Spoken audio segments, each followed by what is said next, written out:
ദേഷ്യം പിടിച്ച് എപ്പോഴും അലറുന്ന ഒരു നായകൻ ഒരുപാട് പ്രശ്നങ്ങളിലൂടെ കടന്നുപോകുന്ന മറ്റൊരു പ്രദീപ് രംഗനാഥൻ സിനിമ എന്നൊരു ഫീല് ഏറ്റവും പുതിയ സിനിമയായിട്ടുള്ള ഡൂഡ് നോക്കുമ്പോൾ നമുക്ക് ചെറുതായിട്ട് തോന്നും. പക്ഷെ പുറമേ നിന്ന് അങ്ങനെയാണെങ്കിലും പടത്തിലേക്ക് കടക്കുമ്പോൾ ഇതിന്റെ സംവിധായകനായിട്ടുള്ള കീർത്തീശ്വരൻ നമ്മൾ പ്രതീക്ഷിക്കാത്ത ടൈപ്പ് കുറെ പ്ലോട്ട് ട്വിസ്റ്റുകൾ സിനിമയിലേക്ക് കൊണ്ടുവരുന്നുണ്ട്. ആദ്യ പകുതിയുടെ ഒരു ഇലക്ട്രിഫൈങ് ഫീലിനോട് നീതി പുലർത്താൻ സെക്കൻഡ് ഹാഫിന് അത്രയ്ക്ക് അങ്ങോട്ട് സാധിക്കുന്നില്ലെങ്കിലും ലേശം റിസ്ക് പിടിച്ച ഒരു തീമിനെ കമേഴ്ഷ്യലി എന്റർടൈനിങ് ആകുന്ന രീതിയിൽ അവതരിപ്പിച്ചിട്ടുള്ള കണ്ടിരിക്കാവുന്ന ഒരു സിനിമയാണ് ഡൂഡ്. അകനും കുരലും ചെറുപ്പം മുതലേ അറിയാവുന്ന അടുത്ത സുഹൃത്തുക്കളാണ്. പരസ്പരം വളരെയധികം അടുത്തറിയുന്ന രണ്ടുപേരാണ്. അകനാണെങ്കിൽ സ്കൂളിലും കോളേജിലും ഒക്കെ ഒരുപാട് റിലേഷൻഷിപ്പുകളൊക്കെ ഉണ്ടായിട്ടുള്ള വ്യക്തിയാണ്. ഒരു ഘട്ടത്തിൽ ഇവരുടെ രണ്ടുപേരുടെയും സൗഹൃദം ചെറുതായിട്ട് പ്രണയത്തിലേക്ക് വഴിമാറുന്നു. അത് രണ്ടുപേരുടെയും റിലേഷൻഷിപ്പിൽ ചെറിയൊരു ടെൻഷൻ സൃഷ്ടിക്കുന്നു. ആ ഒരു അവസ്ഥ രണ്ടുപേരും ഒന്ന് നൈസായിട്ട് ഡീല് ചെയ്തെങ്കിലും അപ്രതീക്ഷിതമായി പല കാര്യങ്ങളും അതിനുശേഷം രണ്ടുപേരുടെയും ജീവിതത്തിൽ സംഭവിക്കുകയാണ്. കുരളിനെ സഹായിക്കാനുള്ള അകന്റെ ശ്രമങ്ങളാണ് നമ്മൾ ഈ സിനിമയിൽ കാണുന്നത്. കീർത്തീശ്വരന്റെ നറേറ്റിംഗ് സ്റ്റൈൽ വളരെ ഫാസ്റ്റ് ആയിട്ടുള്ളതാണ്. സിനിമയുടെ ആദ്യത്തെ 15 മിനിറ്റിൽ തന്നെ ഈ രണ്ട് കഥാപാത്രങ്ങൾ തമ്മിലുള്ള ബോണ്ട് നമുക്ക് കാണിച്ചു തരാൻ പുള്ളിക്ക് സാധിക്കുന്നുണ്ട്. സിനിമയിലെ ഡയലോഗുകളിലേക്ക് ശ്രദ്ധിച്ചാൽ പോലും മെലോഡ്രാമ മനഃപൂർവ്വം ഒഴിവാക്കിക്കൊണ്ടാണ് കാര്യങ്ങൾ മുന്നോട്ട് പോകുന്നത്. അകൻ എന്ന കഥാപാത്രത്തെ ഡെവലപ്പ് ചെയ്തിട്ടുള്ളത് തന്നെ സിനിമയിൽ നിന്ന് മെലോഡ്രാമ പരമാവധി കുറയ്ക്കുക എന്ന ഉദ്ദേശത്തോടെയാണ്.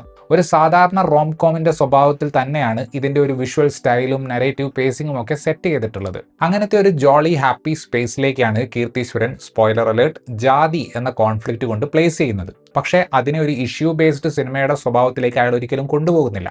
പഞ്ച് ഡയലോഗുകളൊക്കെ പറയുന്ന തട്ടുപൊളിപ്പൻ സിനിമയുടെ ഗ്രാമർ ഉപയോഗിച്ചുകൊണ്ട് തന്നെ ജാതീയ ചിന്തകളെ വിമർശിക്കാനും സ്ത്രീകളുടെ ചോയ്സിനെ ബഹുമാനിക്കേണ്ടതിനെ കുറിച്ച് പറയാനും കീർത്തീശ്വരന് സാധിക്കുന്നുണ്ട്. ഇതൊന്നും ഈ സിനിമ കാണാൻ കയറുന്ന വ്യക്തി പ്രതീക്ഷിക്കുന്ന കാര്യങ്ങളാവാൻ സാധ്യതയില്ല.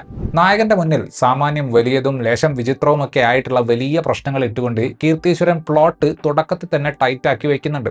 സത്യം പറഞ്ഞാൽ ഈ സിനിമ ഈ വൺ സൈഡഡ് ലവിന്റെ ഒരു എക്സെൻട്രിക് വേർഷൻ ആണെന്ന് പറയാം. സാധാരണ അത്തരം കഥകൾ നമ്മൾ വളരെ സോഫ്റ്റ് ആയിട്ടുള്ള ടെമ്പോയിലാണ് കണ്ടു ശീലിച്ചിട്ടുള്ളത്. ഈ ഒരു സെൽഫ്ലെസ് ലവും നായകന്റെ മാസ് ഓറയും ക്ലബ്ബ് ചെയ്യുന്ന ഇതിന്റെ ഇന്റർവൽ ബ്ലോക്കൊക്കെ നല്ല ഹൈ തരുന്നുണ്ട്. രണ്ടാം പകുതിയിലേക്ക് വരുമ്പോഴാണ് പടത്തിന്റെ എനർജി ഒന്ന് ഡ്രോപ്പ് ആകുന്നത്. ഫസ്റ്റ് ഹാഫിൽ ഇത്രയധികം അപ്രതീക്ഷിതമായ സംഭവങ്ങൾ നടക്കുന്നത് കൊണ്ട് അതിന് മുകളിൽ നിൽക്കുന്ന ഒരു സംഗതി ഡെലിവർ ചെയ്യുക എന്നൊരു കുഴി കീർത്തീശ്വരൻ സ്വയം കുഴിക്കുന്നുണ്ട്. ഒന്നാമത്തെ പകുതിയിലെ ക്യാരക്ടർ റിയാക്ഷനുകൾ ചിലതൊക്കെ പ്രാക്ടിക്കൽ ഹ്യൂമർ ഉള്ള രീതിയിലാണെങ്കിൽ സെക്കൻഡ് ഹാഫിലേക്ക് പോകുമ്പോൾ കോമഡിയുടെ പിച്ച് മാറുന്നുണ്ട്. ശരത് കുമാർക്ക് അവതരിപ്പിച്ചിട്ടുള്ള കഥാപാത്രത്തെ വളരെ ഇൻട്രസ്റ്റിംഗ് ആയിട്ടാണ് തുടക്കത്തിൽ സെറ്റപ്പ് ചെയ്ത് കൊണ്ടുവരുന്നത്. പക്ഷെ വളരെ കൺവീനിയന്റ് ആയിട്ട് ആ ട്രാക്ക് ഒതുക്കിയതുപോലെ തോന്നി. എന്താണ് വൾഗർ എന്നതിനെപ്പറ്റി മാസ് പ്രോഗ്രസീവ് ഡയലോഗ് പറഞ്ഞ് ഒന്നാം പകുതി അവസാനിപ്പിച്ച പടം സെക്കൻഡ് ഹാഫിൽ അതിന്റെ മുകളിലേക്ക് പോകുമെന്നൊരു പ്രതീക്ഷ നമുക്കുണ്ടാകും.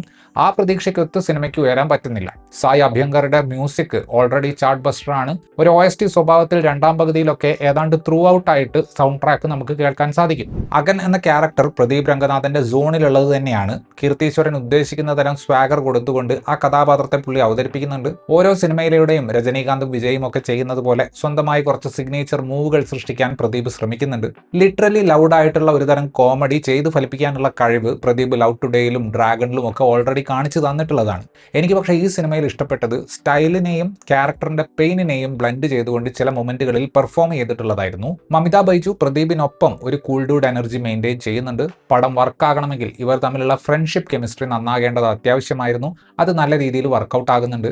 മമിത ഏറ്റവും അധികം സ്കോർ ചെയ്ത സീൻ ഏതാണെന്ന് ചോദിച്ചാൽ തുടക്കത്തിൽ റിജക്ഷൻ ഫേസ് ചെയ്യുന്നൊരു ഭാഗമുണ്ട്. പടം തുടങ്ങി ഏറെക്കുറെ ഉടനെ തന്നെ നടക്കുന്ന ഒരു മൊമെന്റാണിത്. എങ്കിൽ കൂടി നമുക്ക് ആ കഥാപാത്രത്തിന്റെ പെയിൻ മനസ്സിലാക്കാൻ പറ്റുന്ന തരത്തിലുള്ളതായിരുന്നു മമിതയുടെ പെർഫോമൻസ്. വളരെ സർപ്രൈസിംഗ് ആയ ഒരു കാസ്റ്റിംഗും പ്രകടനവും വരുന്നത് ശരത് കുമാറിൽ നിന്നാണ്. പുറമേ നിന്ന് നോക്കുമ്പോൾ തമിഴ്നാട്ടിലെ ലാലു അലക്സ് ഡാഡി ക്യാരക്ടർ എന്ന് വേണമെങ്കിൽ പറയാം. പക്ഷെ ആ ക്യാരക്ടറിന് വേറെ ഒരു ലെയർ കൂടെയുണ്ട്. അതൊരു കറക്റ്റ് ബാലൻസോടെ പുള്ളി പെർഫോം ചെയ്തിട്ടുണ്ട്.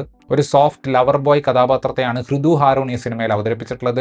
ആക്ഷൻ പടങ്ങളുടെ പിന്നാലെ പോകാതെ ഇത്തരത്തിലുള്ള കഥാപാത്രങ്ങളും ഹൃദു എക്സ്പ്ലോർ ചെയ്യണമെന്ന് ഈ പെർഫോമൻസ് കണ്ടപ്പോൾ തോന്നി. പണ്ടൊക്കെ യൂട്യൂബിൽ കണ്ടൊരു വീഡിയോ ഉണ്ടായിരുന്നു. ഷോർട്ട് ഫിലിം പോലെയുള്ള ഒന്നാണത്. ഓവർ സ്പീഡിന് പോലീസ് പിടിച്ചപ്പോൾ ഭാര്യ ലേബർ റൂമിലാണ്, കാണാൻ പോവുകയാണ് എന്നൊരാൾ കള്ളം പറയും. പറഞ്ഞത് സത്യമാണോ എന്നറിയാൻ വേണ്ടി പോലീസ് അയാളുടെ കൂടെ പോയപ്പോൾ പോലീസിനെ പറ്റിക്കാൻ വേണ്ടി അയാൾ പിന്നീട് ചെയ്യുന്നത് അയാളുടെ ജീവിതം തന്നെ മാറ്റിമറിക്കുന്നുണ്ട്. ഡൂഡ് എന്ന സിനിമയുടെ ഡ്രാമ സത്യം പറഞ്ഞാൽ ഏതാണ്ട് സമാനമായിട്ടുള്ള ഒരു ഐഡിയയാണ്. ഡൂഡ് ഒരു പെർഫെക്റ്റ് സിനിമയാണെന്ന് പറയുന്നില്ല. പക്ഷെ ഒരുവിധം തട്ടുപൊളിപ്പൻ കമേഴ്ഷ്യൽ എന്റർടൈനറുകൾ മൊത്തം ഓടിത്തേഞ്ഞ ടെംപ്ലേറ്റുകൾക്ക് പുറകെ പോകുമ്പോൾ കാര്യങ്ങൾ ഒന്ന് മാറ്റിപ്പിടിക്കാനുള്ള ശ്രമം ഈ പ്രദീപ് രംഗനാഥൻ സിനിമ ചെയ്യുന്നുണ്ട്. ഇത്രയുമായിരുന്നു ഈ സിനിമയെക്കുറിച്ചിട്ടുള്ള എൻ്റെ റിവ്യൂ. വീഡിയോ ഇഷ്ടപ്പെട്ടാൽ ലൈക്ക് ചെയ്യുമെന്നും കൂടുതൽ വീഡിയോകൾക്ക് വേണ്ടി ഈ ചാനൽ സബ്സ്ക്രൈബ് ചെയ്യുമെന്നും പ്രതീക്ഷിക്കുന്നു. താങ്ക്